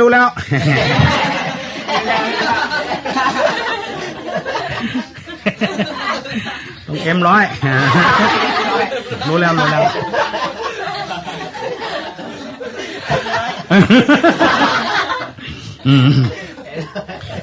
ล้วที่มันซวยวันนี้เพราะไปปะใส่เสือเหลืองไม่ใช่เสือลายสักกรรมปะเสือเหลืองไอ้เนี่ยจำไว้เถอะซวยวันค่ำถ้าแถมวันปะก็ระวังก็ดีเลยกลับเข้าบ้านมาอย่างมดอะไรแต่อยากในชีวิตของตัวเองก็กินของเก่าไปวันพูกไปเจอจริงๆอ่ะแต่ทำตัวนึงมันใช่เสือเหลืองตัวเก่ามันหันว่ามันเหลืองอย่างเดียวกันอ่ะผมมันมีอย่างเดียวกันสปายบาดสปายโกดอย่างเดียวกันหมามันหูกำเนี่ยมันก็จี้แหละจี้คือหมามันพ่อหมามันก็พ่อมันก็ตบมือมาทั้งหมดอะไล่ทุเจ้าก่อนนี่จะได้โล่นแหละมาไล่นายพรานยังอาตมามีความผิดอย่างเอาดิ๊กเอาตายแล้วมึงยังเหลือกูก็ได้กินในยังกับมีเนี่ยไล่ทุเจ้าก็ล่นไปล่นมาก็สัญชาตญาณออกล่นขึ้นต้นไม้บนบาดเบิดยังเอาซะอย่างเหลือก็จีวรหุ้มขึ้นไป ขึ้นต้นไม้ก็ปลอดภัยละหมามันขึ้นมาได้นายพรานก็ยังบอกหายโกรธหายแค้นแต่นะบ่มีเมตตาธรรมอย่างว่าก็ไปตัดไม้มาไม่หวกนะไม่หวกดิแห้งๆนะเลี่ยมปลายแล้วก็เอาไฟเข้าเผาปลายไปหน่อยตั้งดูเจ้ามึงจะอยู่ลอยตายซะเถอะอยู่นักโลกเนี่ยบ่ได้ข้าว่าวันค่ำบ่ได้อย่างวันนี้กี่บ่ได้อย่างนายพรานตั้งดูเจ้าเอาไม้เขาตั้งตำแข้งตำขาเลือดไหลดูเจ้าขอชีวิตเตอโยมอาตมาบ่ได้ทำอย่างหรอกโอ้บ่ได้ทำอย่างไรเนี่ยซวยวันค่ำก็เนี่ยขอเมตตาด้วยคำว่านายพรานบ่มีเมตตาไผเอาติ๊กเอาไปมาดูเจ้าก็แวดไปแวดมาความกลัวตายลูกเนาะกัดจีวรก็ลุยลงมาเอาลงมาเป็นผืนเลยพอดีโลกจีวรปกลงมาปกหัวนายพรานพอดีหมาวันนั้นก็นึกว่าตุเจ้าตกลงมาบางกันกระดมกำลังแหละกูคบมึงคบงังไอ้อย่างใดก็บอกฟังลากไส้ลากกันอย่างมาที่สุดนายพรานก็ตายทุกกระโตทุกกระถาหนังอันนี้ง่วนนะจะย่อยเมื่อไหร่ทำโมโรยีต้องไปอย่างเงี้ยนะการพัฒนาบอกออกว่าคนทำไมไปเมตมีเมตตาทำคือมาไปมองกันในแง่หายใครได้งบประมาณอย่างว่าจะมาสร้างสมมติว่าเปิ้นอีดูสงสารบ้านนี้เปิ้นจะสร้างศาลาเปิ้นได้เงินมาสัก20,000อันนี้เอาละโลกหมอหัวหมอนึงเอาละได้ไปหูกี่หมื่นนั่นมันกินเถอะละเนี่ยทั้งนั้นนี่เปิ้นตั้งใจทำบริสุทธิ์นะหมอนั้นหูหมอนี่หูกระจายกินมากินหมอก็ไปว่ากันที่โซงานก็บ่สำเร็จอันนี้ต้องมีเมตตาทำเมตตาสงสารประกอบการสัมมาอันนี้หมายความว่าประกอบการอาชีพให้ถูกสัมมาอาชีวะคือถูกกฎหมายบ้านกฎหมายเมืองถูกตามศีลตามธรรมไว้นะคนหากินบ่ถูกศีลถูกธรรมนี่มันก็จะเดือดร้อนวุ่นวายเหมือนกันเคยมีหลายผู้หลายคนอันนี้การพัฒนามันจะเจริญบ่ได้ อย่างเขาเล่าให้ฟัง เรื่องตลกนะอย่างอี้กันแล้วกันเนี่ยหมอหนึ่งหูหนวกนั่นน่ะหมอหนึ่งตาบอดคนธรรมดานี่หูหนวกเพิ่นก็จะมีความคิดความอ่านในอย่างกันก็เขียนหนังสือก็อย่างมื้อนี้มันยังอ่านเว้ยเล่นอุตริเป็นคนขี้ลักอันนี้แต่คนตาบอดก็อย่างเดียวกันเพิ่นจะดิดซึ่งดิดไอ้อย่างดนตรีพ่องอย่างพ่องหากินเมาเลยขี้ลักไปปะใส่กันก็เลยตกลงจะเป็นเพื่อนกันน่ะอันนึงตาบอดอันนึงหูหนวกเป็นเพื่อนกันประกอบอาชีพขี้ลักจวนกับลักควายเรื่องมันฮะ ตาบอดกับหูหนวกจะลักควายว่าปากันไปลักควายสักตัวบ่เนาะหูหนวกก็หาอย่างนั้นยูไงไปกี่ไปคนเดียวไป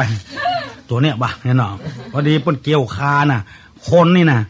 เอากับควายเอาเคียวเกี่ยวคาอยู่ไอหูหนวกมันหันมันหนีไปอย่างก่อนนะปล่อยให้ตาบอดเข้าไปหามันเรียกว่าควายกินหญ้าเนาะเข้าไปเอามือยื่นนะ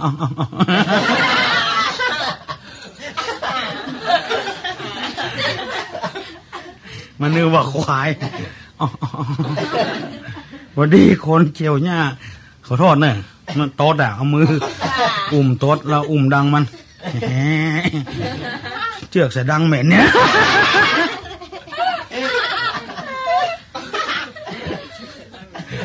ว่าเชือกใส่ดังควายเหม็นใส่จะปอแจ้นี่หรอ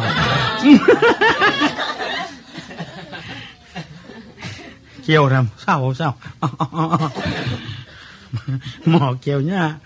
เอาเกี่ยวกอกหน้าผากมันบอกอ่ะขนังดีสูงอย่างนี้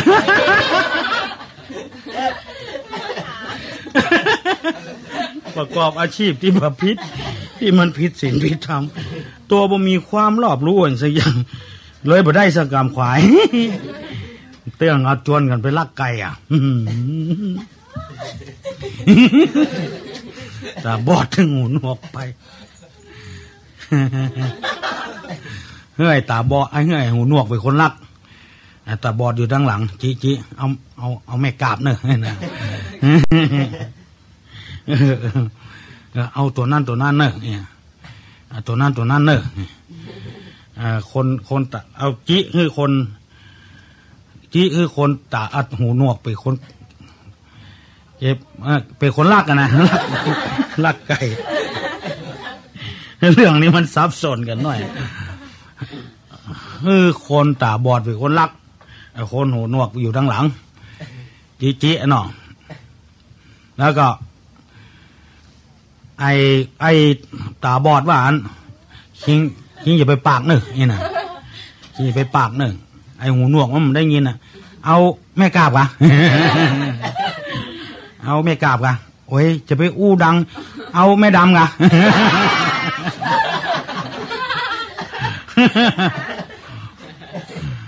จะไปอู้ย่อยนะเอาไม่คอยกะ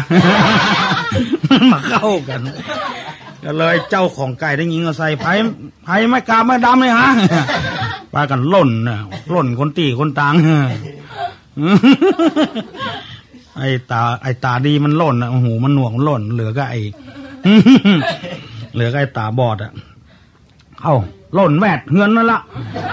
เป็นย่ำใส่น้ำขี้มาฮะโปนตรงแล้วเบย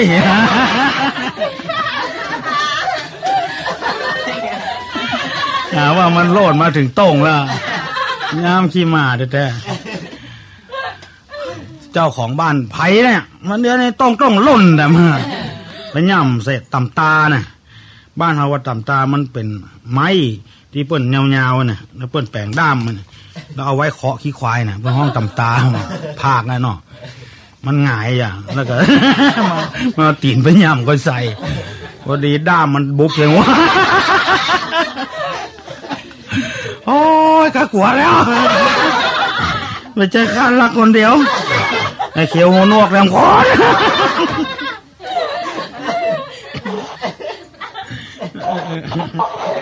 เดินหยับได้ที่สองเป็นคนตาบอดจนหมดเขียวหัวนวกด้วยยิดเอาไว้นี่ถ้าเราอยากจะให้บ้านเมืองเราเป็นแผ่นดินทำแผ่นดินทองให้ประกอบสัมมาอาชีวะใจ